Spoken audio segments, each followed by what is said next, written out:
multiple communications sources such as surveys, public meetings, community meetings, websites, and emails. The types of revenue that is estimated are taxes, fees, grants, and other sources of income based on the available revenue, expenses, and prioritization. This step involves deciding which projects and services are most critical and the timing of spending. Next, the existing fund balances are evaluated to ensure there are adequate resources and to determine how much of the available funds can be allocated for spending each year. Now we are starting the review part of the process. Many hours have been dedicated to the budget process to ensure information is gathered throughout the year from City Council, the Budget and Audit Board, community members, and staff. This process requires collaboration and effective teamwork to create a budget that is sustainable and is focused on providing quality programs and services for the community. I'd like to thank all that were involved in this process to date, and in particular, a special thanks to the city manager, the department directors, staff, and the budget team, Matthew Westberger, Patrick O'Brien, and Jacob Thielen. As you saw on the previous slide, the city budget is a year-long process. Lakewood's budget is developed through a collaborative process that brings together multiple stakeholders that should have input on the budget, such as residents, elected officials, boards and commissions, neighborhoods, and city staff. The process is designed to provide transparency and create opportunity for the public to both learn about city operations and share their perspective on how resources are allocated. Lakewood uses multiple forms of communication to create engagement of the stakeholders, which provides staff with comprehensive input of the stakeholders' priorities. This includes surveys, public meetings and hearings, multiple communication tools, and city council engagement. Some of these forms also have outreach in various languages. There are so many forms of engagement, this can be a bit overwhelming to go through each one. So I will give you a more information on just one of these to give you a sample. We'll look at Lakewood Together. So far in 2025, Lakewood Together has had more than 37,000 visits. Some of the key projects that have had website visits are Bear Creek Trail improvements at almost 20,000 visits, Envision Lakewood 2040 comprehensive plan at 16,000 visits, Imagine Tomorrow at 13,000 visits, and bicycle plan updates at 10,000 visits. This engagement on Lakewood Together is complemented by numerous in-person interactions with residents on projects through pop-up events, visits to community fairs, open houses, and advisory groups that add to the touch points for getting community feedback. For a list of the city's current and past public engagement conversations, visit Lakewood Together on the website. As I mentioned in discussing the budget process, while gathering input throughout the year, we also look at forecasting revenue. This slide shows you an overall view of what are the sources of revenue in all funds for 2026. You can see that taxes are the largest portion at 54% of total revenue. Taxes primarily include sales tax, property tax, and use tax. The second source of revenue is charges for services at 23%, such as rec centers and golf charges, as well as water, sewer, and stormwater fees. Intergovernmental revenue at 17% is primarily federal and state grants, Then we have investment income, licenses and permits, fines and forfeitures, and all other revenue. This slide displays how all city funds are spent by department. For the distribution of expenses, Public Works is the largest at 25%, which is primarily the cost of materials. Police is at 23%, which is primarily people. Community resources at 18%, which is approximately half people and half materials. Then we have the non-departmental at 7%, which is citywide expenses, operational services at 10%, finance at 3%, and finally, all other departments at 5%. This slide shows the total 2026 expense by fund.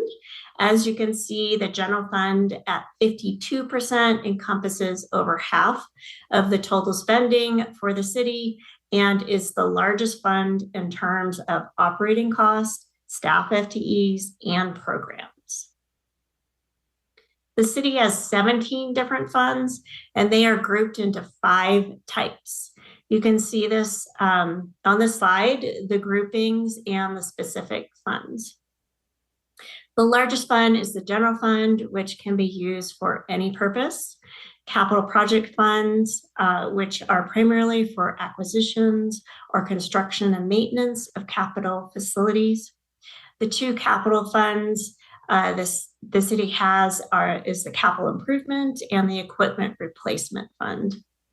And enterprise funds are government-owned businesses that have no more than 10% state or local government funding. Lakewood has the golf course and 3 utility funds: sewer, stormwater, and water. Special revenue funds are restricted funds allocated to discrete purposes. Lakewood has Conservation Trust, Economic Development, Heritage, Culture and Arts, Open Space, Grants, and Tabor funds. Internal services funds are used to account for costs that are shared or allocated across multiple departments, and funds such as medical, dental, and other insurance-related costs.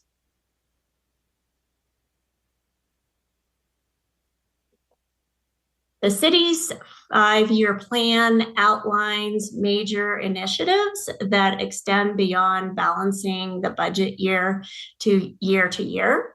To create the strategic financial plan, staff again start with the city council goals, evaluate revenue projections for the out years, and assess what is available to support these goals.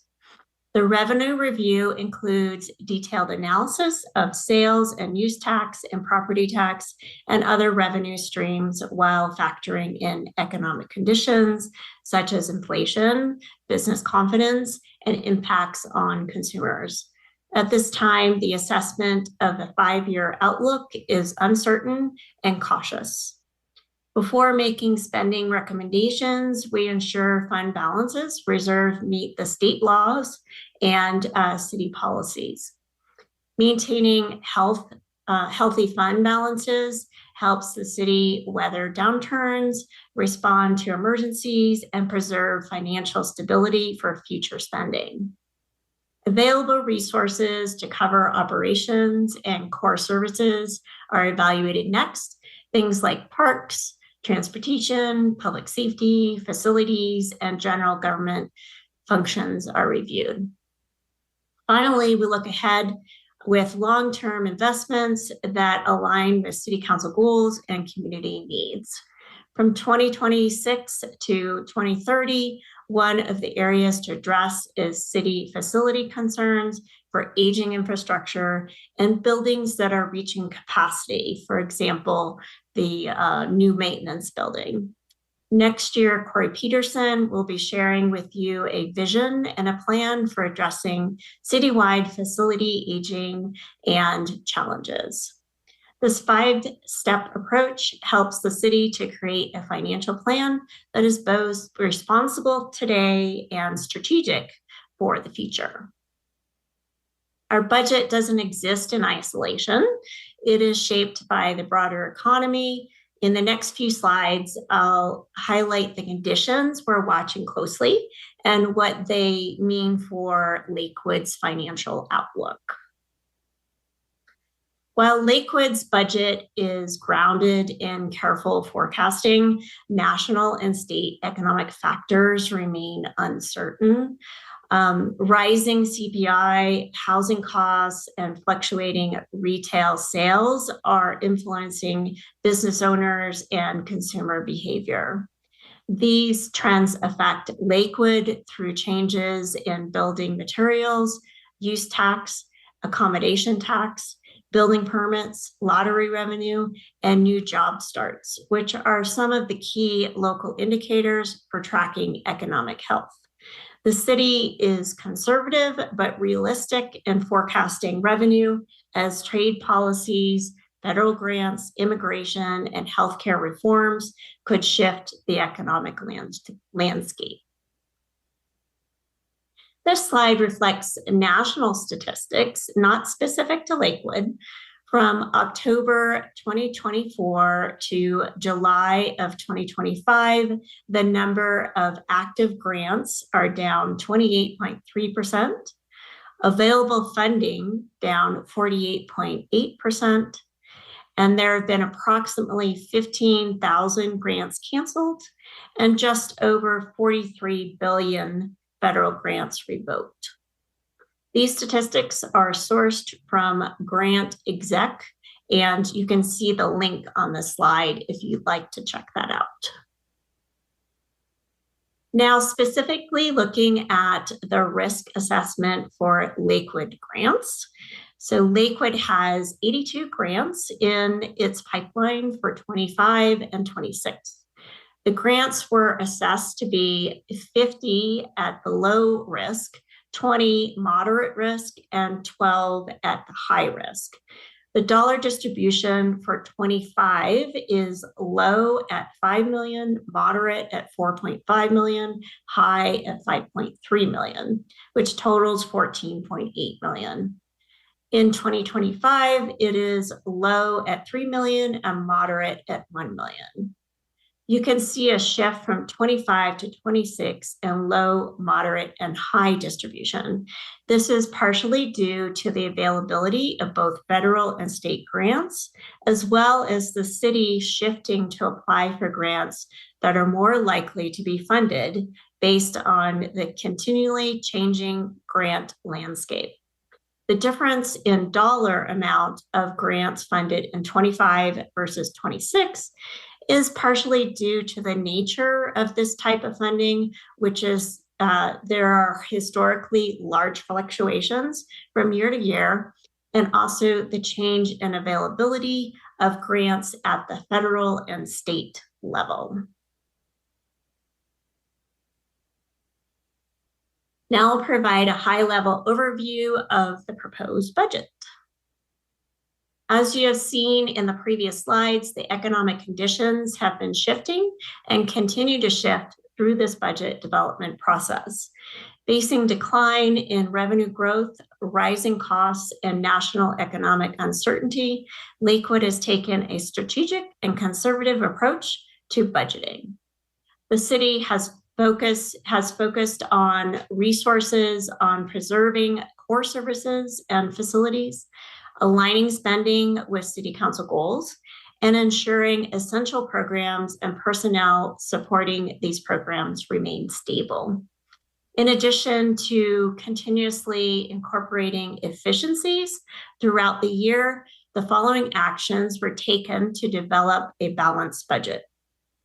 Reduce costs through program revisions and delays, carefully reviewed all department budgets to keep expenditures within available revenues, deferred some capital projects into future years to maintain a balanced budget, and strategically used fund balances in select areas to sustain high priority projects. Though this conservative and responsible approach to budgeting, Lakewood is forecasted to preserve health reserves and ensure essential services remain stable.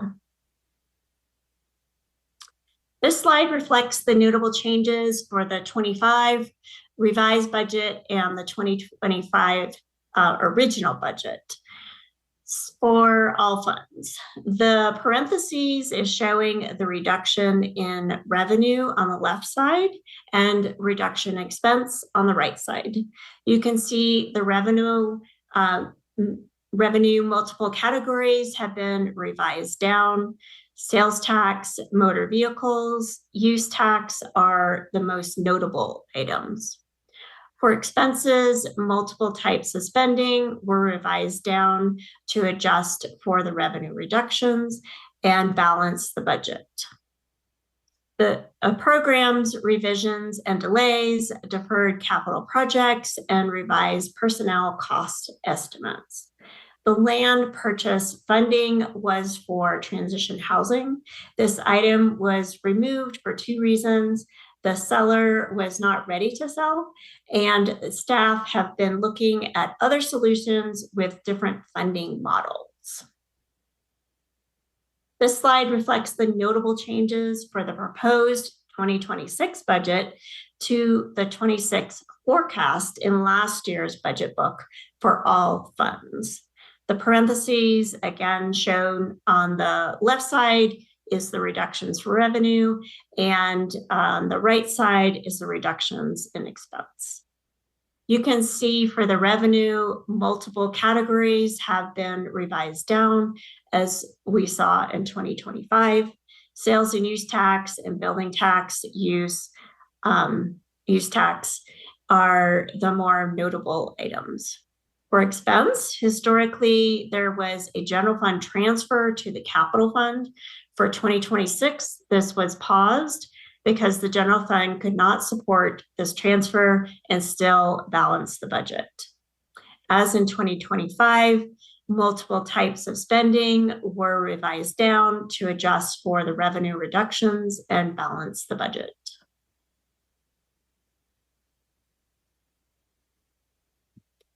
Staffing was also carefully reviewed for 2026.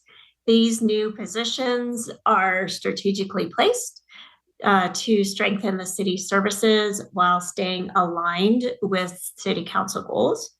Only 2 of these positions are funded by the general fund, while the others are supported by state and local grants or special revenue funds like open space or TABOR. In the area of sustainability, it is proposed to add a general fund supported sustainability planner focused on advancing Lakewood's sustainability plan. In addition, this proposed budget includes 2 building performance sustainability planners funded by a Dr. Cog EPA climate grant to advance regional building decarbonization. These positions will continue working previously supported by a paused Department of Energy grant. For affordable housing, a grant-funded affordable housing planner is being recommended to implement process improvement and technology enhancements for streamlined permit review, specifically in line with Prop 123. The proposed budget includes 3 mental health co-responder clinicians, grant-funded, who will provide crisis intervention and connect residents to services, supporting City Council's goal around both homelessness and public safety. In community resources, a parks maintenance specialist funded through the Open Space Fund will improve community resources' ability to care for Lakewood's parks. For public safety, a real-time crime center technician is recommended in this budget to strengthen PD's use of technology and data in policing. This will be funded through PD's TABOR fund.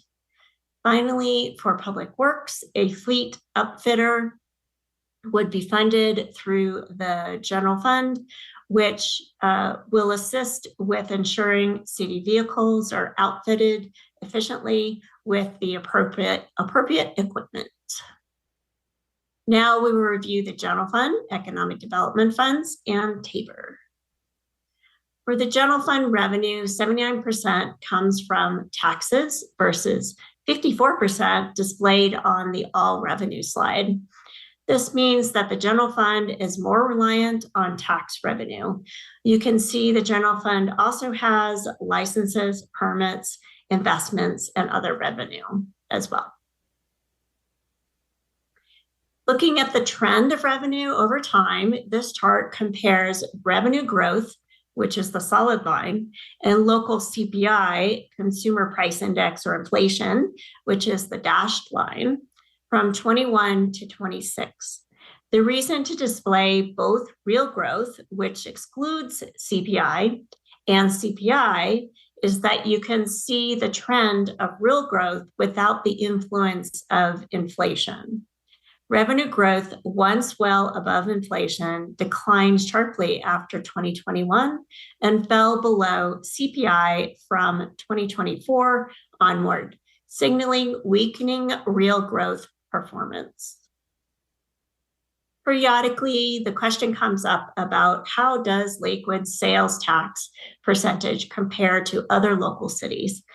Lakewood's sales tax is on the lower end of the comparable cities displayed on this slide. Additionally, Lakewood does not charge for sales tax on groceries. In this pie chart, we have a breakout of the top 5 industries that generate sales tax: restaurants, retail, services, utilities, household products, and other. A diverse sales tax makeup is important for Lakewood's financial stability, as it reduces vulnerability to downturns if one industry were impacted by market changes. The source of cities' sales tax revenue has shifted since 2019. These pie charts represent the percentage of sales tax that is generated from brick and mortar locations versus online sales and deliveries. The reason staff started to focus on this split in revenue is because in 2019, staff started to see a trend of brick and mortar revenue starting to decline, and there was not a corresponding increase in online delivery or delivery revenue. With efforts of staff and approval from City Council, the sales tax code was updated in 2021. The tax code was simplified and made more consistent with the state so that it is easier for businesses to file taxes with the city. Besides simplifying submissions of taxes for businesses, the changes also resulted in better tax compliance in recapturing some of the sales tax that shifted from brick and mortar to online and delivery. This shift from 27% to 39% on online and delivery sales tax has been a gradual shift since 2021. Even as stores reopened after the pandemic, online ordering and delivery is a consumer habit that continues to expand.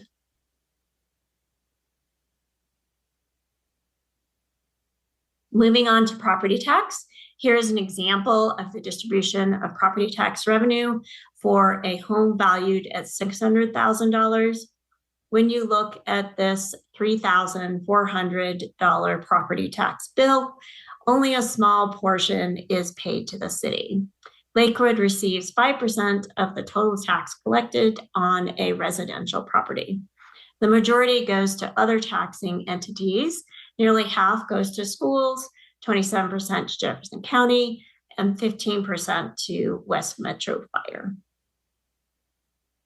Part of the budget development is to review the mill levy. This slide shows the total property tax revenue collected and the temporary mill levy reductions made in the past to provide temporary tax relief to property owners.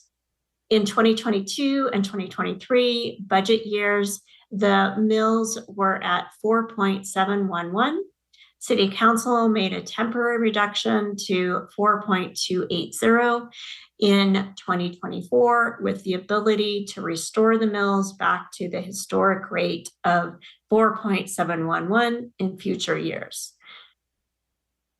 Last year, Council began phasing in the rate increase back to historical levels, setting the 2025 level at 4.496 mils. The proposed 2026 budget reflects the second step of this plan, restoring the levy to 4.711 mils. Now let's look at the general fund revenue. This graph shows 2024 audited actuals, 25 adopted and revised budgets, the 2026 proposed budget, and the 27 through 30 forecasts. The green bar represents the revenue that would be retained in the general fund. The striped bar represents the projected Tabor transfer. Looking ahead, revenues are expected to grow gradually at about 3% per year from 26 through 30. For 2025, revenue has been revised down from 156.7 million to 154.5 million due to lower expected collections. And future years have also been adjusted down from last year's forecast. The Capital Improvement Fund revenue is following a similar pattern as the general fund. This slide shows the general fund expenses for 2024, audited actuals, 2025 adopted budget, 2025 revised budget, the 26 proposed, and the forecast from 27 through 30. The solid green bar shows the annual operating costs, including transfers out to other funds, to continue services at the current level, which shows a gradual upward trend. The large grid and the striped bars show significant one-time projects and investments from the general fund. From 2025 through 2029, these projects are community support services at 29 million, art placement along Colfax at 1 million, and North Dry Gulch project at 19.7 million. For floodplain mitigation, which the Stormwater Fund is borrowing from the general fund. This slide shows the general fund balance built from revenue, expense, and transfers, with data from 24 audited actuals through 2030 forecast. As noted in prior presentations, the city intentionally built savings from 2020 to 2024 to support future investments. In 2026, about 4.8 million of fund balance is proposed to be used for priority projects, including the Navigation Center renovation, and community support programs for residents without housing. Other designated revenue in the general fund will support youth programs tied to the Metropolitan Football Stadium district sale, climate protection initiatives, opioid recovery programs, and waste diversion efforts funded by bag fees. The economic development revenue had a noteworthy change in 2025, so it is relevant to discuss the ED fund this year. A combination tax, which is hotel and short-term rental revenue, is forecasted to be $700,000 lower in 2025 revised budget than the 2025 original budget. The Federal Center vicinity has historically been a key driver for hotel demand in Lakewood and accounts for half of this reduction. The other half is due to general economic trends. On the expense side, flexibility spending has been adjusted to accommodate the revenue reductions. Now we'll talk about TABOR, otherwise known as the Taxpayers' Bill of Rights. TABOR is a Colorado constitutional amendment that limits government revenue increases to inflation plus a small growth factor. Here is the calculation. CPI plus local growth equals allowable growth. Consumer Price Index, CPI, includes common consumer spending items such as fuel, clothing, food, housing costs, etc.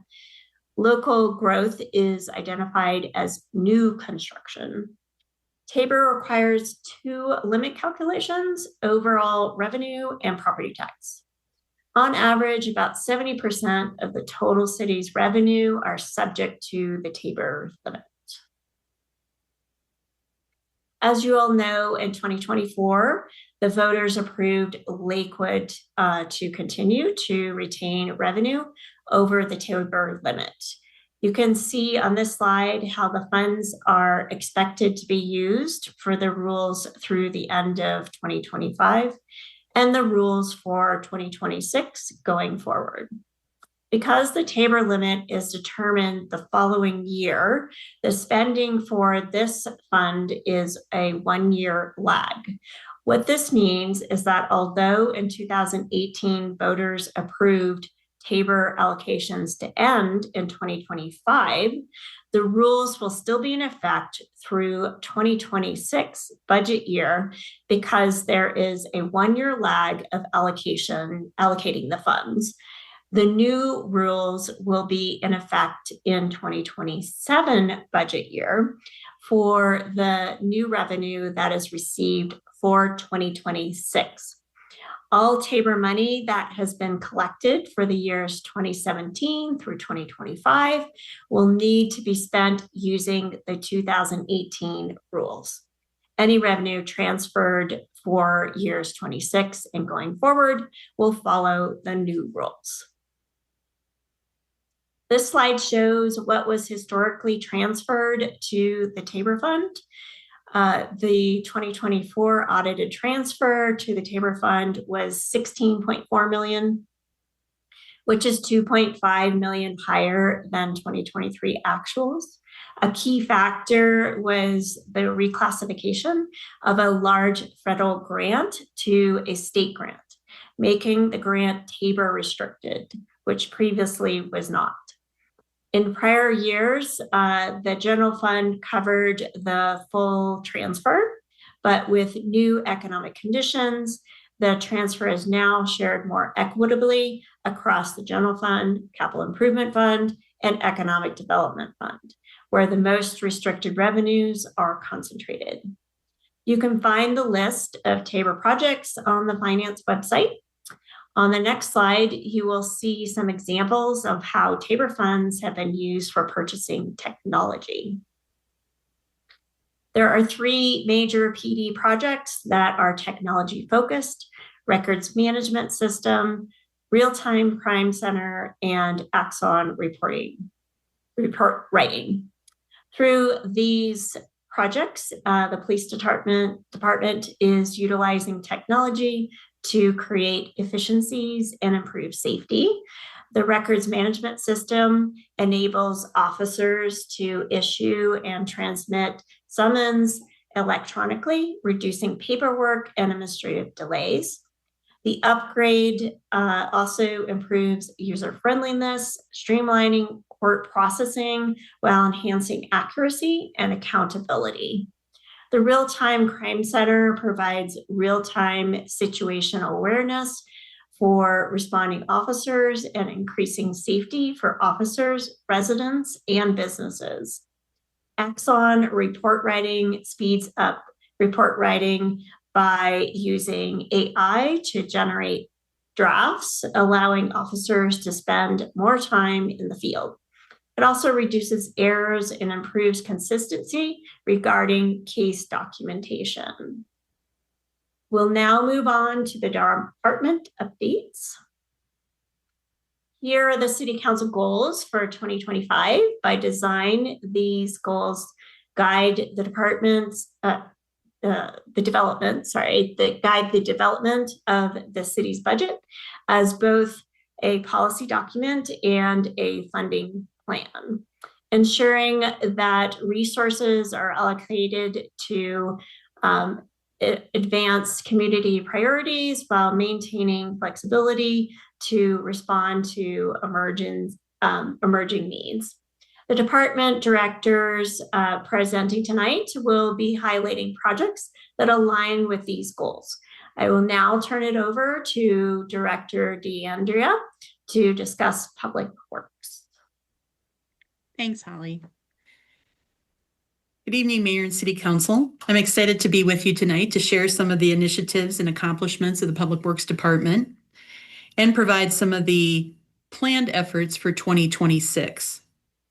In 2025, several key initiatives were completed related to public safety and transportation, including lowering the speed limit to 20 miles per hour on residential streets, implementing an enhanced parking enforcement, and piloting a residential permit parking program, various sidewalk and drainage improvements, and of course, updating the city's bicycle plan, all in an effort to create a safer and more connected city. Next slide. We'll just go through a couple of our completed projects.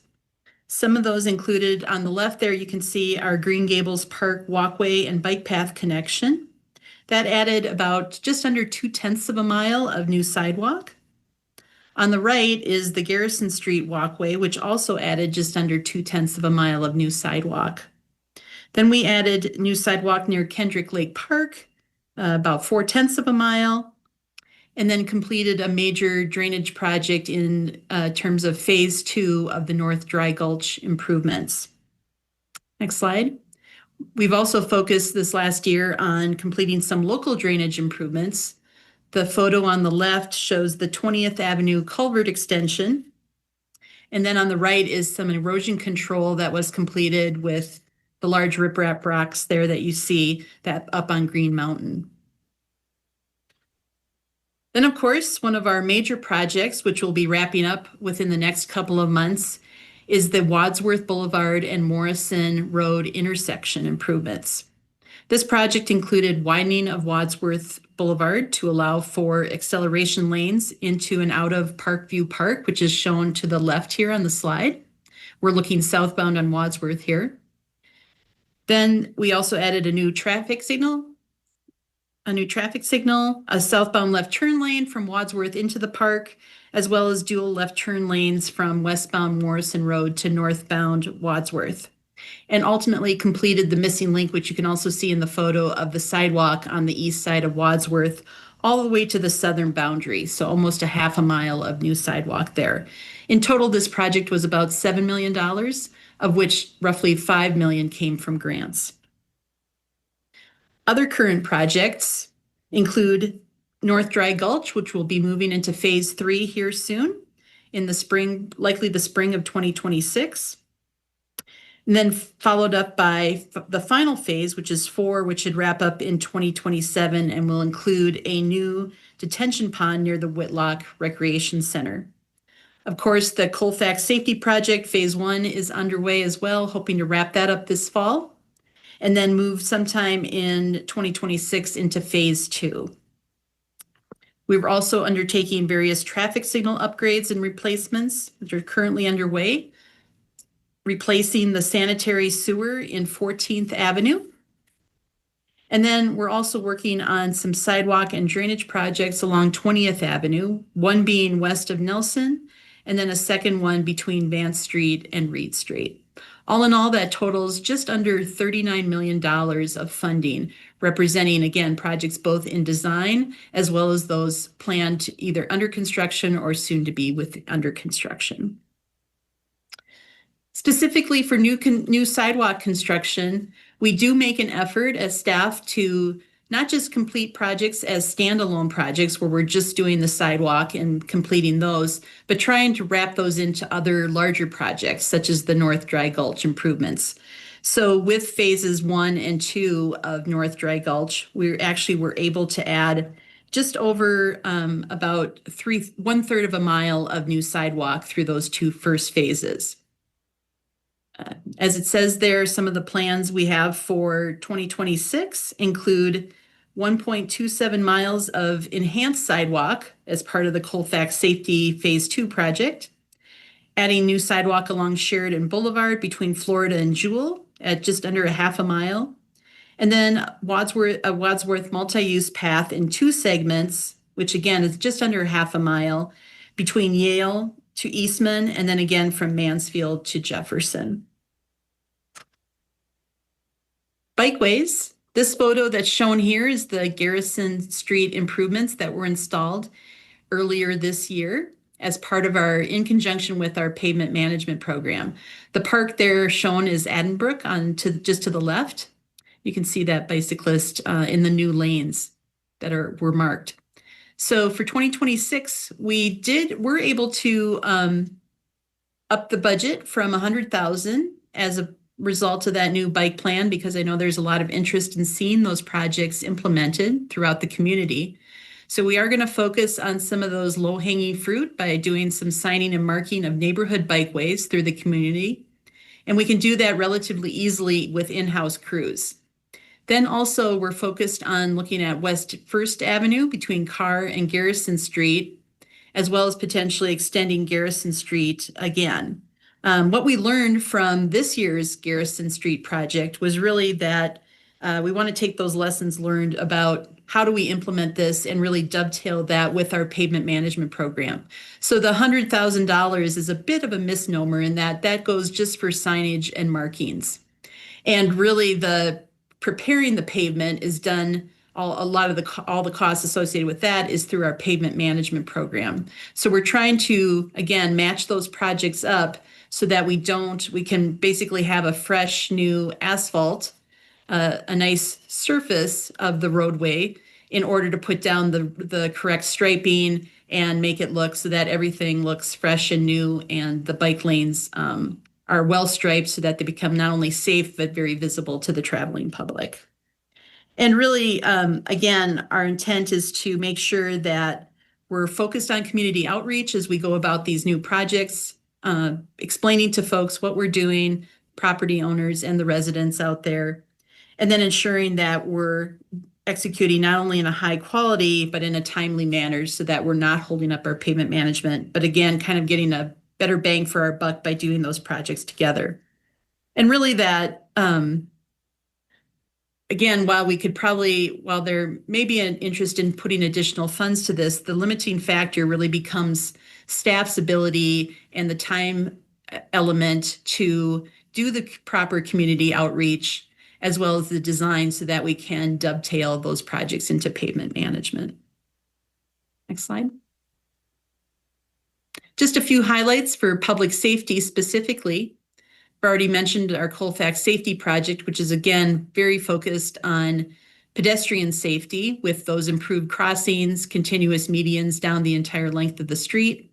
But we are also adding a number of new streetlights. So all in all, the dual arm will have, as that photo on the left shows, 2 overhead streetlights, so 66 lights in total on 33 poles, as well as improved and enhanced sidewalks. The new urban street sidewalk that we talked about to Stober Elementary, that's a Safe Routes to School grant that was also funded and run through DRCOG. And a good portion of those funds will come through grant funds that we're going to be kicking off the design here relatively soon with the hope of getting that under construction sometime next year. And then other safety improvements, we have an annual budget that goes towards various safety improvements that come up as requests come in. Staff evaluates those and makes those improvements in the field as they're warranted. So these can be things like, as it mentions there, pedestrian signals. We are working on one currently that's about to go under construction at Alameda Parkway and Utah Avenue, which connects across to William Hayden Park. Then we're also doing a enhanced pedestrian crossing near a Brewski's restaurant over on Youngfield, and that's just about ready for construction as well. Then another element, we did an inventory this year of our guardrails because there has been focus on that at the state level, especially with CDOT, to make sure that they're located at the right height. So when you put an overlay and you don't necessarily grind off the old pavement, those layers can build up. And then the elevation of the car where the bumper hits the guardrail is not necessarily at the right elevation to make the greatest impact. So we're evaluating our guardrails right now, and we'll be making those improvements next year to lower or raise those in most cases in next year's budget. Then we also have an element of the traffic budget that focuses on traffic calming. Those cost roughly about $3,000 a piece. So far this year, we've installed 19 speed humps or speed cushions based again on our current warrants under the traffic calming policy. So that budget allows for about 25 of those per year. So we're anticipating that we're going to be installing all of those yet this year based on our current warrants. Pavement maintenance, this is an annual project. Again, I touched on this earlier where we're trying to dovetail this with our new bikeway markings implementation. Overall, in 2025, we spent just over $12 million. And these amounts, the lane miles that you see there, represent just over about 10% of our overall lane miles. We have roughly 1,400 lane miles throughout the city. So we're able to treat just about 10% using that $12 million, with our goal being if 0 is the worst, 100 is the best, we're trying to shoot for about an overall 70 on our pavement condition average overall of the entire community. And then finally, within our fleet division, we have continued over the years to add electric and hybrid vehicles to the fleet. We have just under 700 vehicles right now, and with about 45 of those at the end of 2025 should be either electric or hybrid. And we're planning to replace other existing vehicles with 6 new electric vehicles and 12 hybrid vehicles in 2026 as part of our annual replacement program. And then just touching on the Quail Street Recycling Center in terms of sustainability. Oftentimes, people may not have the ability to have access to recycling through their garbage hauler at home, or just have another means to dispose of recycling materials that can be recycled versus throwing them in the trash. And that's what the Quail Street Recycling Center is for. So we were able to this year so far, we've collected just over 450 tons of material that have been recycled through that center, with more than 28,000 visitors to date, which is amazing. So really good things there. We do take donations as well. That is free to not just Lakewood residents, but all regional residents.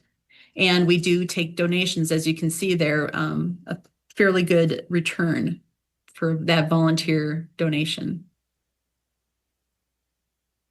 And then just wrapping things up again, our projects cover a wide span of infrastructure. So not only our water, sanitary sewer, and storm sewer, but we're continue to focus on roadways, sidewalks, bikeways, and transportation in general. And again, just under $39 million of investment is planned within the 2026 budget. Looking forward, again, we've touched on Colfax Safety and North Dry Gulch already, but we are coordinating closely with CDOT on the US 6 and Wadsworth Boulevard interchange, which will likely begin construction late 2026. And that will go through a number of phases over about a 3 to 4 year period. We've also continued to do initial designs for the Public Works Maintenance Campus that will be ongoing in future years as we work towards ultimately final design and construction of those elements, most likely in a phased approach. And then our continued focus on new infrastructure, especially again, bikeways and sidewalks where there's gaps in the system so that those do feel continuous and people can move about easily and safely within that network. And then finally, looking at some improved public communications next year related to our snow and ice services. Thank you. Good evening, Council. Happy to be with you tonight to chat about sustainability and community development. As you know, our division touches on a lot of the City Council's goals, and several of them are specifically designed around our workload, including sustainability, housing, and homelessness.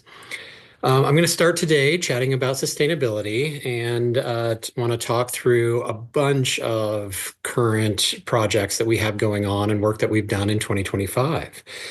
So starting on the next slide, sustainability is now fully embedded in the comprehensive plan. So a lot of our data tracking will be tied to comprehensive plan goals and targets, and you're going to see a lot more data tracking and reporting in the coming years. In collaboration with Operation Services, we completed Lakewood's first municipal operations GHG inventory in 2025. And the Whitlock Solar Project is now under construction using a $1 million grant to install rooftop and canopy solar and offset 100% of its electricity use. In the past year, we finished Lakewood's first climate hazards and social vulnerability assessment using a FEMA grant. And we've done a lot in the energy, water, and built environment space, including launching fully subsidized home energy audits for residents. That's the first use of the city's new climate fund that started last year. On the next slide, we get into zero waste.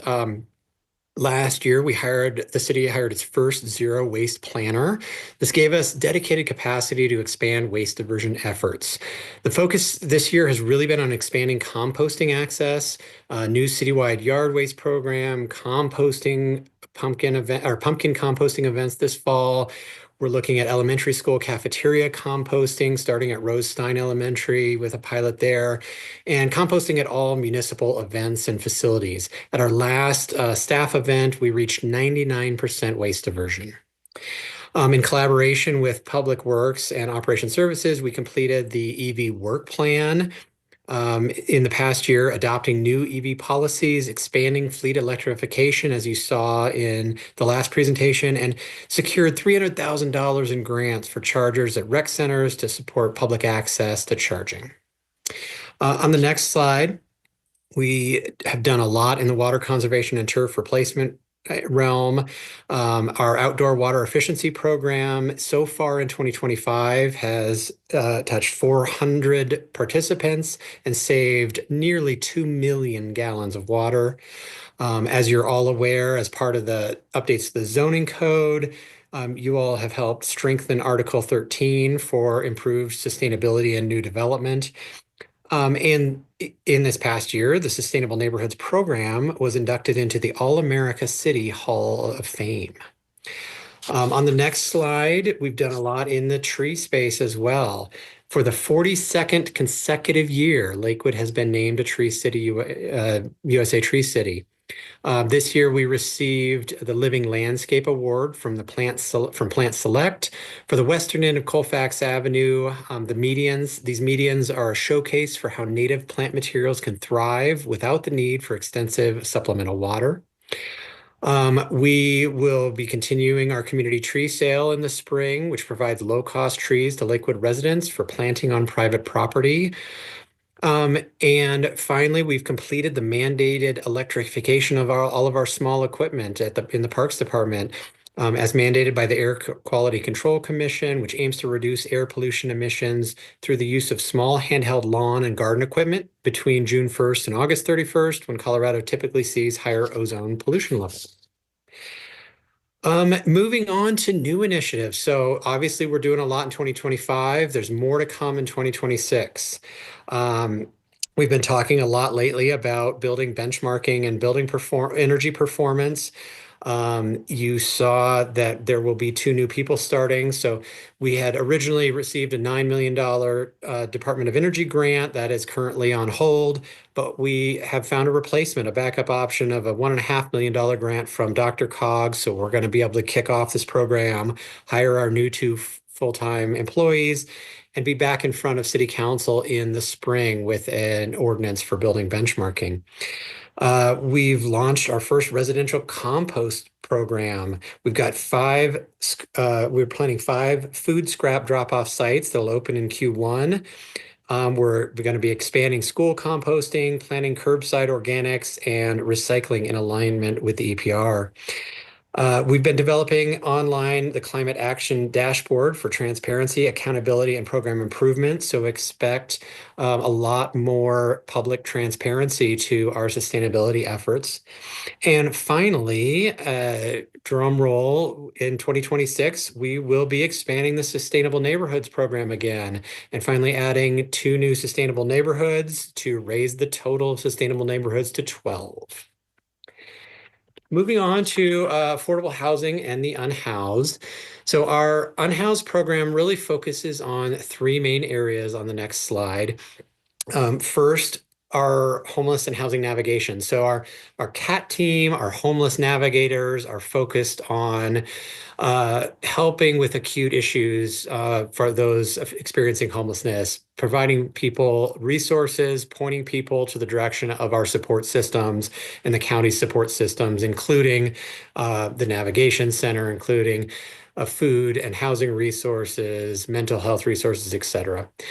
We have a very robust encampment cleanup program together with an outside consultant. We have weekly camp cleanups to help mitigate some of the problems with existing homeless camps. And of course, we are participating in extreme weather sheltering. Each winter, we have extreme weather sheltering provided. In the past, it's been either at the rec centers or NAV center. In the future, we will have our NAV center open 365 days a year to help with that issue. In 2025, we've had a lot of progress in these areas. So we've been working extensively with Jefferson County and our surrounding cities in Jeffco on regional efforts around of confronting homelessness. So this includes joint funding for cold weather sheltering across the region. We're looking at joint funding for the services that we'll be providing at the NAV Center, among other issues. You're all aware, as you've participated in some of the code updates in this past year for temporary sheltering. So earlier in the year, we brought forward building code changes to allow temporary homes like pallet shelters.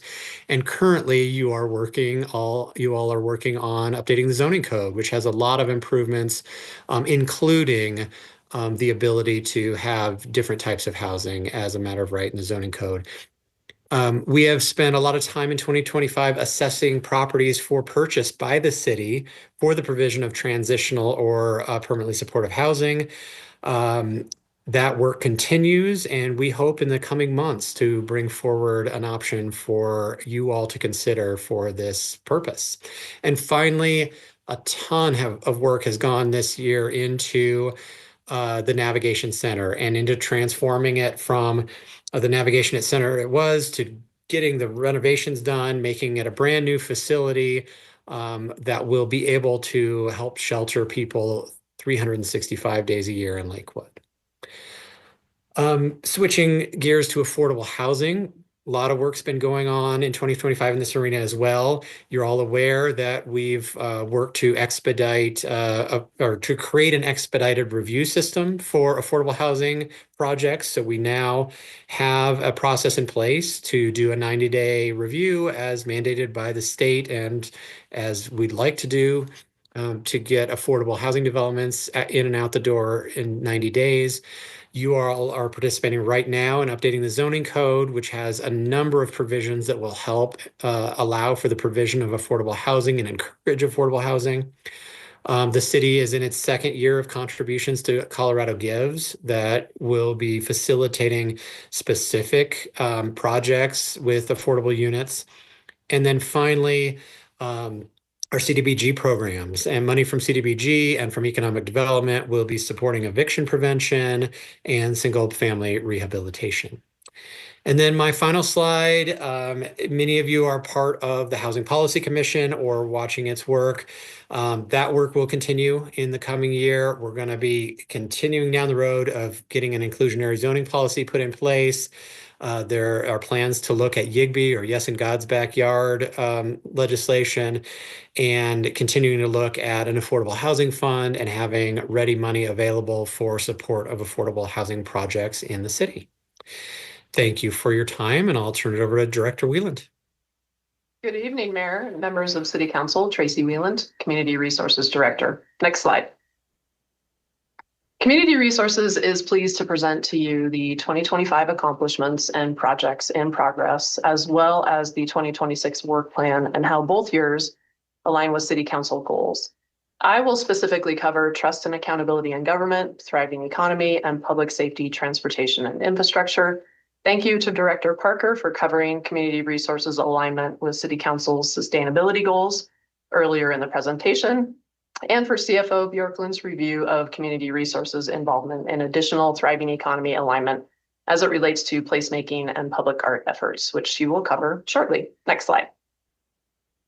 Starting first with thriving economy and trust and accountability in government, Community Resources has accomplished or is in progress of accomplishing several key projects, including the Bear Creek Lake Park planning effort, which was approved earlier this year after extensive community participation. From that planning effort came a priority for hard and soft surface trail improvements at Bear Creek Lake Park. These improvements are supported by a Jeffco Open Space Trails Partnership Program grant. Restrooms have been completed at Bear Creek Greenbelt, providing a key public facility along that corridor. Set to be completed next month are significant accessibility improvements to the Carmody Recreation Center locker rooms. The Washington Heights Kiln Yard is currently under construction and includes safety, access, and aesthetic improvements. Lastly, the interpretive signage and virtual tour at Heritage Lakewood Belmar Park will be completed by the end of the year, providing much needed accessibility and aesthetic improvements for all users. Next slide. In addition to project-related alignment with City Council goals, Community Resources has achieved several programmatic milestones with regard to youth development, mental health, and culturally responsive programming. Several examples include the Million Coaches Grant through the Positive Coaching Alliance. This provides free training opportunities for staff and youth coaches, focusing on two key areas: social and emotional learning and diversity, equity, and inclusion. Community Resources continues to enhance translation and accessibility efforts to provide more inclusive registration and communication processes. Community Resources has supported over 750 individuals through the Lakewood Possibilities Fund, which provides financial assistance to those in need to be able to participate in programming. This fund continues to see increased participation since COVID. In 2025, Community Resources supported 24 nonprofits that provide youth programming to underserved populations. This is via the annual disbursement of youth programs grant funds, and this year totaled $400,000. In addition to the specific examples listed, Community Resources provides a wide variety of cultural outreach and programming and strives to expand those services annually. Next slide. Community Resources has made significant efforts in 2025 to support public safety, transportation, and infrastructure through improved access to parkland. Examples of significant achievements include the acquisition of 9 acres of parkland at Quail Street Park. This park will have a first phase of improvement in collaboration with a public works drainage project, the acquisition of 2 acres for a future park at Vivian Elementary, the development of 3.8 acres at Two Creeks Park, which should be completed spring of 2026. Lastly, the redevelopment of 10 acres at Wright Street Park, which should also be completed in spring of 2026. Next slide. Community Resources is excited to continue our important work into 2026, starting first with those projects aligned with thriving economy and trust and accountability in government. Examples of major projects in 2026 include the reopening of the Whitlock Recreation Center therapy pool, which has been closed since COVID. The department hopes to have this operational by the spring of 2026 after mechanical replacements and necessary upgrades to the systems. Improvements to the entry to Bear Creek Lake Park, which is built upon those priorities established in the successful planning effort approved earlier this year. Renovation of the safety surfacing at Carmody Park Playground. The completion of the William F. Hayden planning effort, which so far has had tremendous community engagement and is scheduled for completion in summer of 2026. The renovation and/or replacement of the mechanical components, the pool decking and the pool shell at the Carmody Recreation Center indoor pool. And lastly, the community resources will begin a remodel of the Fox Hollow Clubhouse after final designs are scheduled to be completed later this year, providing expanded restaurant features and dining space, as well as improvements to the pro shop visibility and functionality. Next slide. Community resources will continue strong efforts to align with public safety, transportation, and infrastructure in 2026 by continuing to improve access to parkland. Several examples include 7.7 acres of new park development at Porter Park. The park will have a sustainable design and will honor the legacy of the Porter family. It will also have an agricultural theme with open space, native plant materials, and a community garden. 2 acres of improved parkland at the existing Grand Park. This phase includes accessibility improvements, native plant materials, interpretive signage, and several loop trails. 2026 efforts will highlight a design process for the future of Morris Park Pool, which we anticipate including a community engagement process with presentation of options back to City Council later in 2026. We will also be developing plans to address deferred maintenance of existing assets. This need was highlighted as part of the 2023 Imagine Tomorrow planning effort. And finally, community resources will be presenting a parkland dedication ordinance update to City Council in first quarter of 2026, as requested by City Council earlier this year. That concludes the presentation for community resources.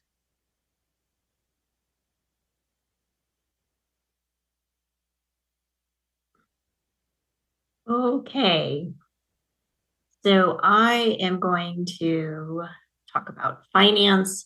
This part of the presentation, I will focus on the thriving economy goal, which is primarily supported by economic development.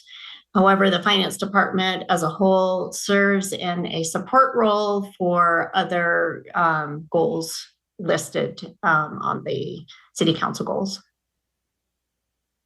Economic development is continuously evolving and seeking new ways to connect and support businesses and the community. In 2025 and 2026, there is a key focus on new and small businesses. An 8-step process is now outlined on the economic development website for starting a business in Lakewood. The ED team has historically provided support to new business owners to navigate through the city processes and steps that need to be taken to start a new business. Staff are focusing on creating more structure for this process. Besides these steps, staff are also creating structure through improvement in the business licensing and permits for new business owners and tax requirement education. These additions and improvements from multiple departments will assist existing businesses as well as new. There are many different ways staff are engaging the business community in 2025 and will continue in 2026. The luncheon chats are well attended and a great way to connect with the business community. There's also an added benefit of the businesses developing relationships and creating support networks with each other. The most recent event was for women-owned businesses, which had 40 businesses in attendance. The city has also hosted events such as Adelante Connects. Through city media, events, and awards, the city is highlighting businesses with Shop Lakewood and Business Friday. The staff also focus on developing new relationships. Another way to support a thriving economy is through grants and sponsorships. Economic development is funding several different grants in 2025 and 2026. Commercial reinvestment and facade, business safety and security, adaptive reuse, and the Colfax Security Enhancement Pilot. The new Colfax Security Enhancement Pilot grant was a great success. The full $100,000 was allocated, and there were requests for $166,000. The team is also partnering with the Alameda Corridor bid to do a similar safety grant program. ED also focuses on sponsorships and partnerships with a variety of groups in Lakewood. Creative placemaking and public art is another focus for the city. The LRA's bids and 40 West Art Line have partnered in many ways to showcase creativity and beauty. For example, Alameda Streetscape is a blend of sustainable landscaping and over 120 public art installations. Together, these efforts create visible and lasting improvements: murals, facades, public art, and streetscapes that build community pride, enhance business attraction, and directly support a thriving economy by making multiple areas more welcoming for residents, visitors, and patrons.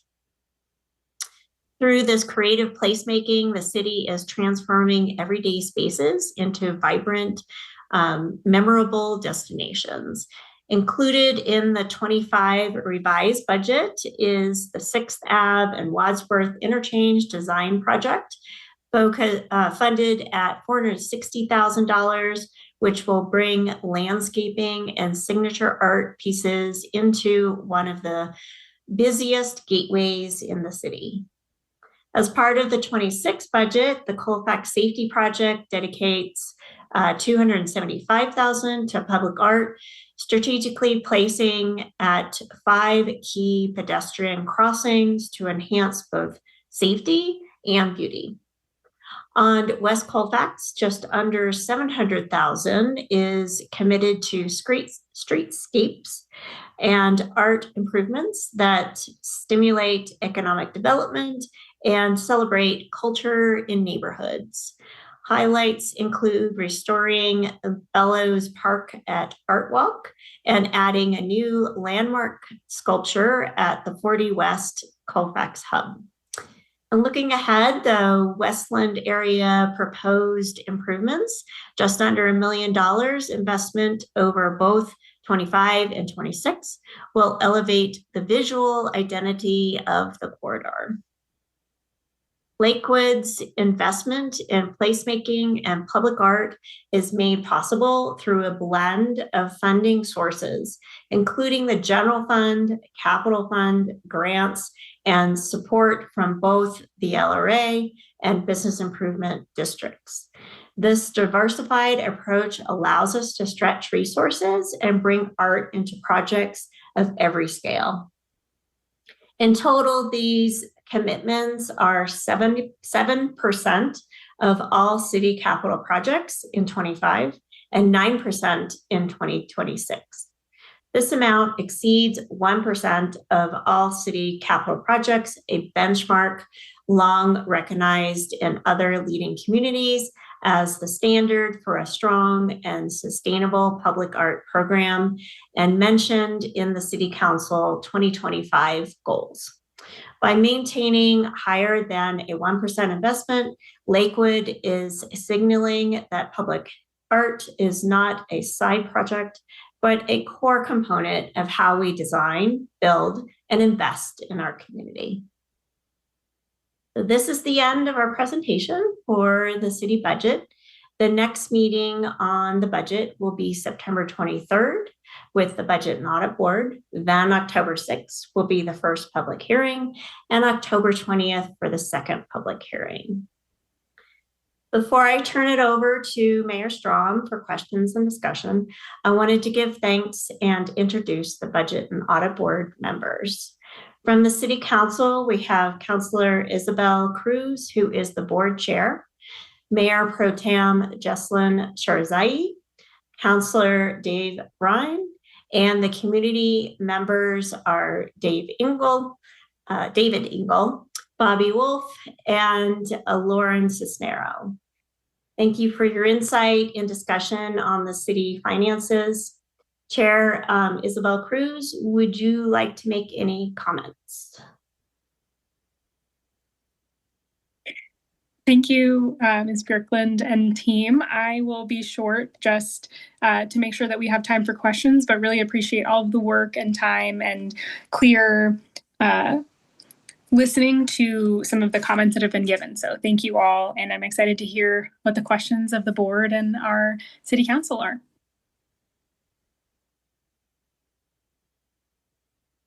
So Mayor Strom, I'll turn it back over to you. All right. Thank you so much, Director Bjorklund, and all of the directors that just went through that presentation. And I want to do a huge shout out and a thank you to staff in general. The book this year was amazing. And to be honest, I was a little nervous coming into this conversation as we've listened to the news for the last, couple of months now. And we're hearing more and more cities talking about doing layoffs and significant cuts to services and things like that. And it's notable when we drive around the metropolitan area and you can see the difference. Lakewood still has very well-maintained parks, very well-maintained streets.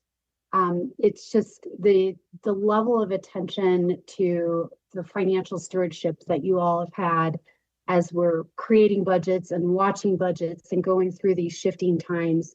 Thank you very much for all of the time and attention that you put into that and the process that got us to this evening's conversation. I will make one comment. We do have one Budget and Audit Board member that is not part of the panel. So David Engel, if you would like to accept an invite to become a panelist, you'll be able to answer or ask questions as we move into the next Q&A. And then with that, we'll go ahead. I'll open the floor up for questions, also with a note that for community members, City Council has had the ability over the last week, or honestly, even longer than that, to submit questions to staff as we've been moving through the book. So there is a document that is out here of questions that have been presented to staff and also have been answered for City Council. So many questions may actually already be on that sheet. But aside from that, we've got about 30 minutes to go through any other questions that council may have that have come up this evening. So I will go ahead, we'll give everybody a second to kind of put those together in your brain, and feel free to go ahead and start raising hands and we'll get started with the conversation. Councilor Mayotte Guerrero. Thank you so much. And I really want to echo your words, Mayor Strom, and the chair of the Budget and Audit Committee's words on just like the presentation overall, the fiscal responsibility and thoughtfulness, and like the consumability of a really vast topic that can be really difficult to interact with, both in terms of the actual like rigor of what's in here, and then also in terms of the way that you have like worked to make this a little more accessible to us and to the community. Is like truly impressive. It's been great to watch this like get dialed in the last handful of years, this process with all of us. I have two questions. So we do have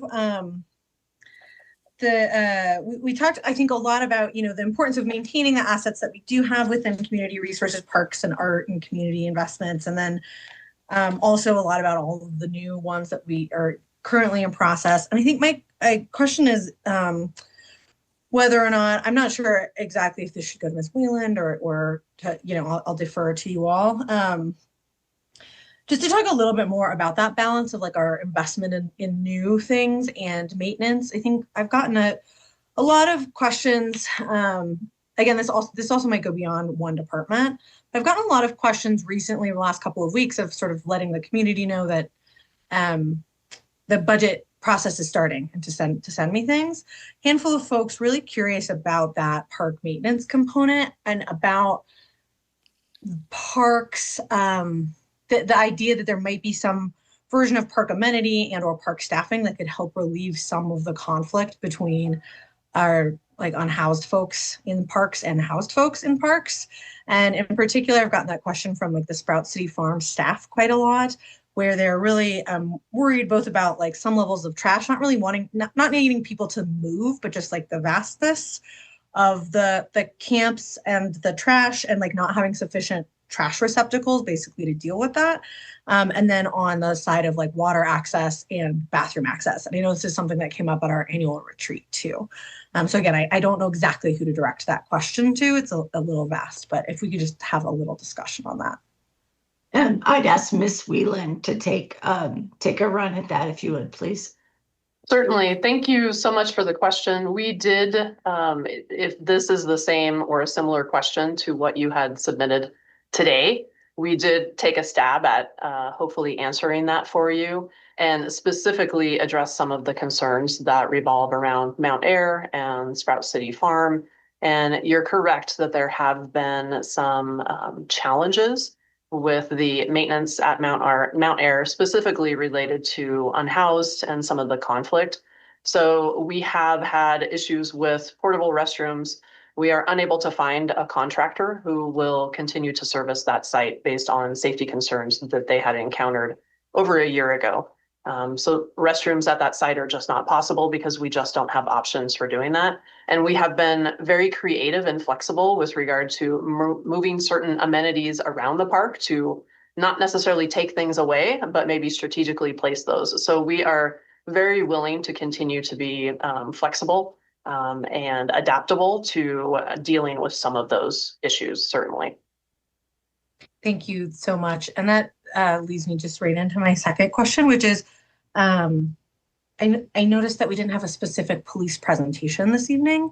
And I think that some of our crisis homeless response budget that we look at within our within other departments all actually like run through police budget. And I sometimes get a lot of celebration from community on how those things overlap and work together. And sometimes I get some like pushback and concern that that's not where all of that budget should necessarily go. And again, I was really hoping to be able to have that conversation as this budget process moves around. So I wonder if there's someone on staff who can maybe speak to why that was the choice. I recognize that time is always an issue, but police and public safety and our sort of multifaceted approach to that is still and continues to be one of our number one questions and conversations, both from the like public safety that I heard lots of other department heads here talk about that aren't policing, right, but wanting both. That's right. Thank you, Councilor Mac-Godado. Because of the constraints of time, we just had to select where we wanted to really focus on some of the new projects that are underway, and we couldn't possibly cover everything. However, we do have Chief Smith online to answer any questions you may have. So if you want to be real specific with a question, I can see he's on the screen and he's prepared to answer any questions, as are the other department heads, whether they presented or not this evening. So what's a specific question that you may have, either now or later, if you want to give that question to us in advance and we could address it at the next hearing. Remember, just to remind everyone, we actually have two budget hearings. We have the first reading and the second reading are both public hearings. So you'll get a modified presentation at each of those as well.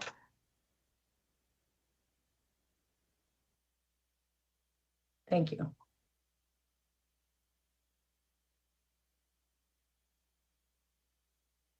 Any other questions? Councilor Lowe. Without feeding a fed horse, I'll echo what's been said. This is a great budget. I think a ton of work has gone into it. Thank you. It really shows. It's an incredibly thoughtful document, and really can't take very much credit, but I'm very proud to be part of a council that is part of a city that put out a budget like this. I also want to thank staff. I know how much work goes into this. I know that council is already asked a first tranche of questions. I saw that I got a bunch of questions back today. So thank you. I really appreciate the turnaround. A lot of good answers there. So I don't really have much else. One thing that I saw multiple counselors ask about, and I suspect this is because we're getting asked about this a lot in the community right now, is the unhoused challenge that Lakewood and the entire region and the entire area is responding to. So I did want to highlight. I didn't realize until I got these questions back and until we got the presentation that we're getting 3 new co-responders. I think that that's a real win and something that we should highlight as something that is clearly responsive to something that we're hearing in Lakewood. Could I just ask either from the city manager or Chief Smith or whoever's appropriate, like just a little bit of the narrative of like clearly the decision was made that it was really important to invest in those 3 new FTEs. What was the impetus for that? I can kind of guess the answer, but it might be useful to hear it. Yes, thank you. I'll ask Chief Smith to answer that.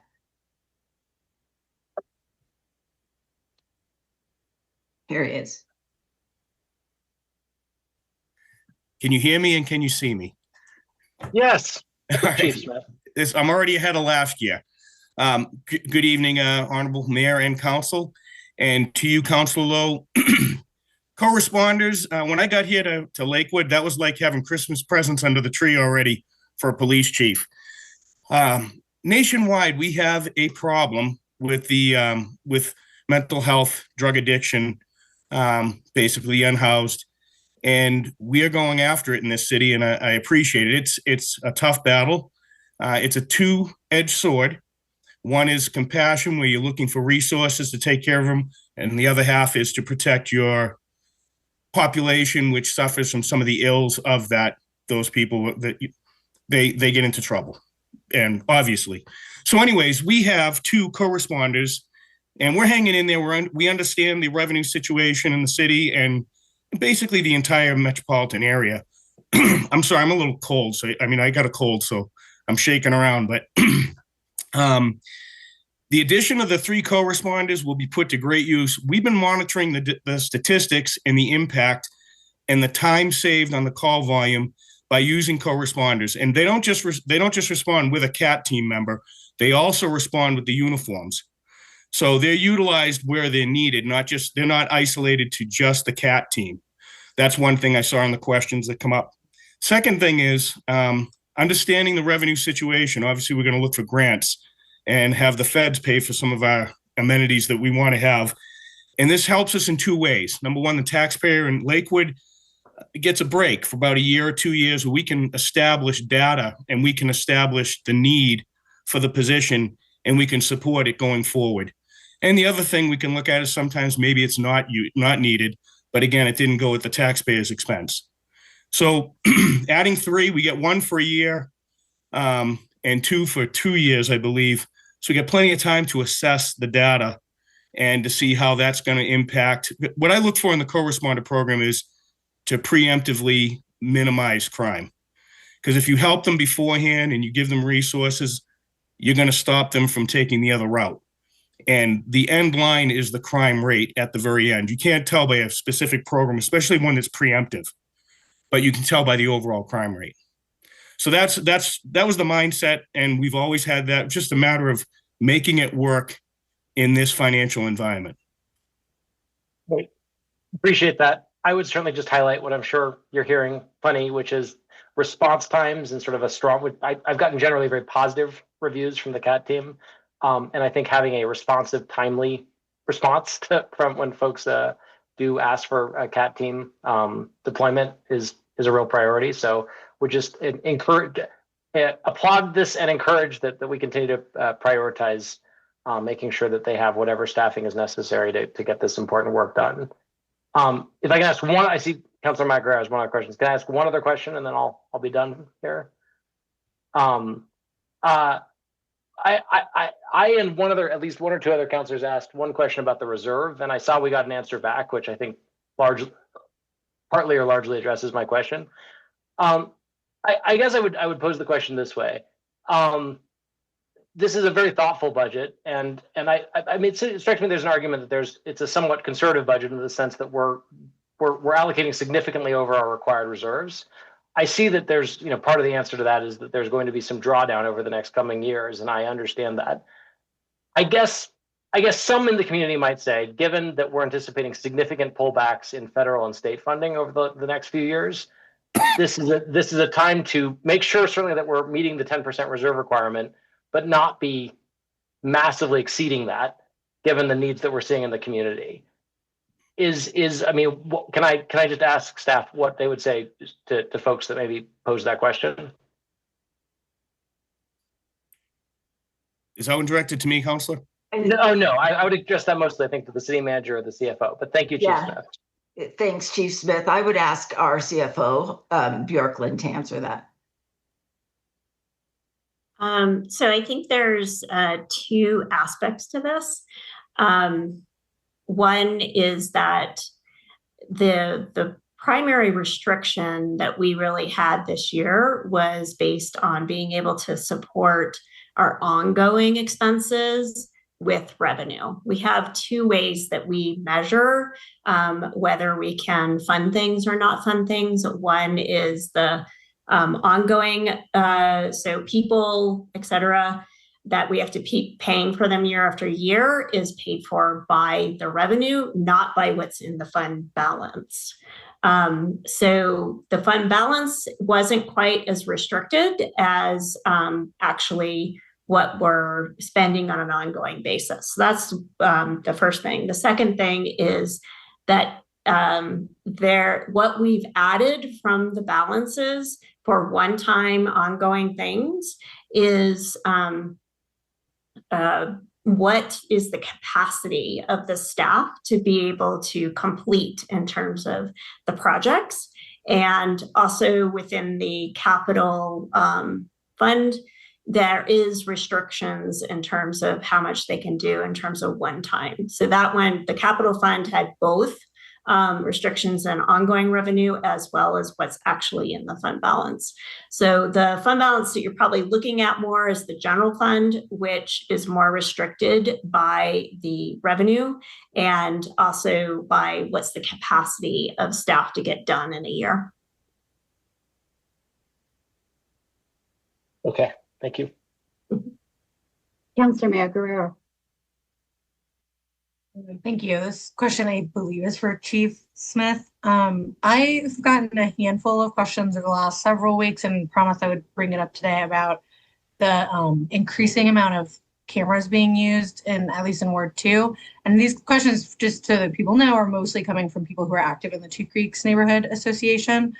And I can see in your budget, it's very thoughtful. And I recognize that there are mixed views about what level of surveillance is the balance, right? And I know that you are somebody who's very into policing tech, and I think there's pros and cons completely. And I know that you're always willing to have those kinds of conversations. I was wondering if you could talk a little bit about sort of that shift and how can I see that the shift to that investment in new technology in the budget? Okay, first of all, the mindset behind it is it's not just to have a neat toy. My ultimate goal is always to attack call volume, the amount of time it takes to clear calls and keep our agents available for service. So when you use the technology, it's a force multiplier as far as when you use AI to write their reports directly from the video and the body-worn cameras, you're saving approximately 20% of report writing time. That allows them to be on the street. It gives them a better product. It's good for training. It's good for court prep. Then when you get into the real-time crime center, which is attached to the drones and the cameras, which you're probably speaking of, there's a couple of good things that happen on this inadvertently. Number one, the community involvement, because the community wants these cameras set up, and you have like a closed caption community setup with the cameras, body-worn cameras, the use of drones. All of that is still protected by the Fourth Amendment and still protected by the right to privacy. You cannot use those cameras anywhere where it's going to violate victim rights or it's going to violate somebody's privacy. You're still restricted by that. Even if you use the automated cameras at the lights and like if the speed cameras, they're regulated by Colorado statute. And you can't circumvent that. You have to go by those rules. On the plus side of this, the drones respond faster. Councilor Lowe brought that up about response time.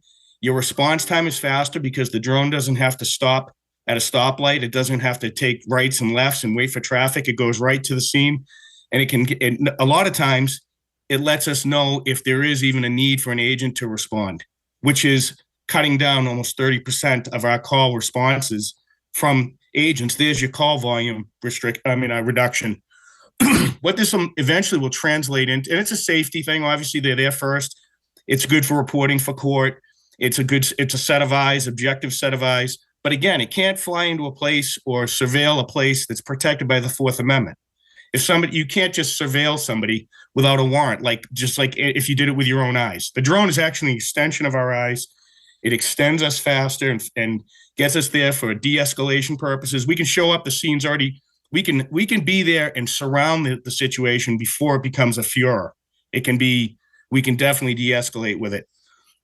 I think it's a great tool. I think it's going to save use of force. I think it's going to make better court prep.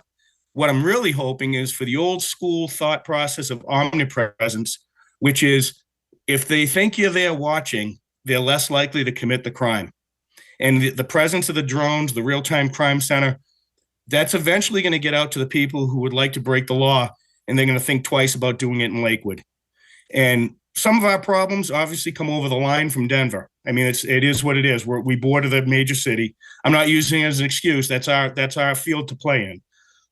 But the ultimate goal, Counselor, if you have less calls to respond to and it ties up less time for agents, my goal is to make that data assessment after we're not even in a year into this yet, and to determine how many route cars I really need on the street, how many can be used for specialized services like dealing with the homeless, dealing with domestic violence, dealing with traffic matters, the things that are driving us crazy. And I can start really focusing my manpower, my hours on those issues. But I have to get them off of the calls for service first. And these technology pieces sure they're neat to have, but what the ultimate goal is to cut down that call volume, that elephant in the room. I hope I made you feel a little better about our technology. Yeah, no, this is very helpful. I actually specifically the one I'm getting the most questions about is a flock camera that's stationary, that's solar powered, that's on 10th Avenue.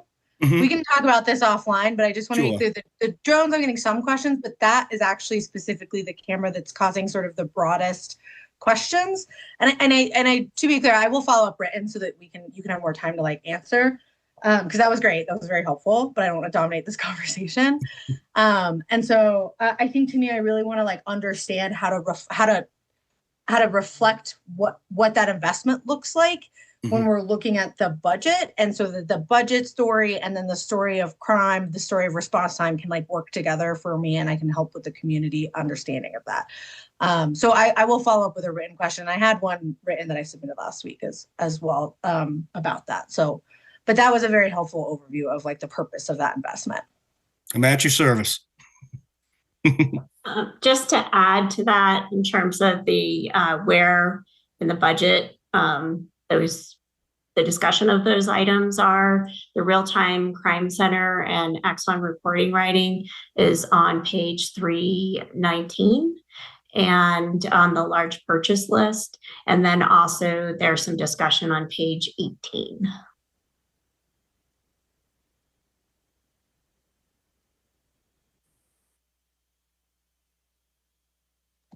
Okay, we have two final questions, and then we're going to move on to committee reports before we need to adjourn this meeting for the evening and move over to our Lakewood Reinvestment Authority meeting. We'll go with Councilor Nystrom and then Councilor Isabel Cruz. Thank you, Mayor. This question again is for Chief Smith. I was just wondering if there was any progress made on, I know there was a struggle, I guess, trying to find an appropriate partner vendor for the Avis cameras. Has anything materialized there? Great question. And I won't say it's been the bane of my existence, but we've been very busy. No, I'm excited about that as well, but I also understand how that can raise the ire somewhat of a lot of concerned citizens. But the issue with us right now is legal is going back and forth. I wasn't exactly satisfied with the first volley of terms for a contract with the vendor that was chosen through the RFP. Their terms were very vendor friendly, and I'm not going to leave Lakewood holding the bag. It's just not the way I'm wired. The terms are going to be survivable if anything should happen, and things do happen and things do change. But I'm not going to be stuck with a long-term contract that we can't get out of, or one that is fashionably destructive to us if we pull out of a contract that isn't successful, or there is some type of issue that comes up. But we're working the language right now. Legal actually has my terms going forward. And the terms I recommend will protect us, protect the city of Lakewood. And but it's not dead. It's just, I wasn't going to just let it go the way it was and then have to face all of you later on and say, well, I did it. I didn't look into it. No, I looked into this one. Okay, thank you. Councilor Cruz. Thank you. And I appreciate everybody's questions. And I just wanted to, before we close, too, as the chair of the Budget Audit Board, remind everybody that there will be an opportunity for folks to join the Budget Audit Board meeting that's coming up on September 23rd at 5:30 p.m. And there will be an opportunity for public comment, which includes counselors who are not on the board. So I hope to see you then with additional questions or any other matters you'd like to bring up, as well as any further questions from our fabulous board members. And remind folks that with the October 6th public hearing that is, again, not our typical first reading where we just read it across. That's really where we're expecting to do a lot of the action and get through a lot of the meat of the budget. And so would really continue to encourage folks to be proactive about questions and thoughts and concerns with all of us so that we can make this budget season successful. And I think that we're on a great track for that. So we really appreciate everybody's work thus far. Thank you, Councilor Cruz. And do we have any committee reports this evening? Other than budget and audit. Councilor Matt Guerrero. I will be relatively brief, but we did have our HPC meeting on last Thursday. We discussed some of the next steps for the study session on inclusionary zoning and some items there. And we also worked to narrow the scope of sort of the next priorities for the HPC. Folks are particularly very interested in the idea of figuring out how to raise funds, whether that be for like the construction of or managing of or retention of affordable housing or eviction prevention and keeping people in their homes and like adding more dollars to that, even though that is something we do contribute to already. And having those basically as sort of the two things that folks are most interested in figuring out is really around wanting to ensure that whatever good work we can do that we're like saying we want to do, that we're thinking about where the dollars are going to come from. Thank you. Councilor Isabel Cruz. Thank you. Just wanted to come on as chair of the legislative committee and say that we will be meeting on Thursday at 8:30 a.m. to talk about special session and prepare for our upcoming legislative breakfast. So everybody should be getting information about that soon, but it will be on October 8th, and we're looking forward to meeting more with Lakewood's legislative delegation.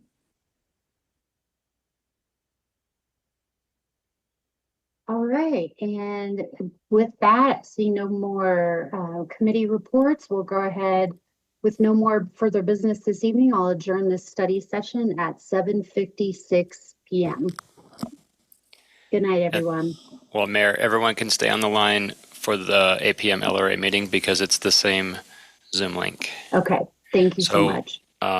Yeah, maybe just you can leave and come back. You can, turn your audio video off, and we'll wait for our LRA commissioners to join us. Thank you. Thanks, Mayor.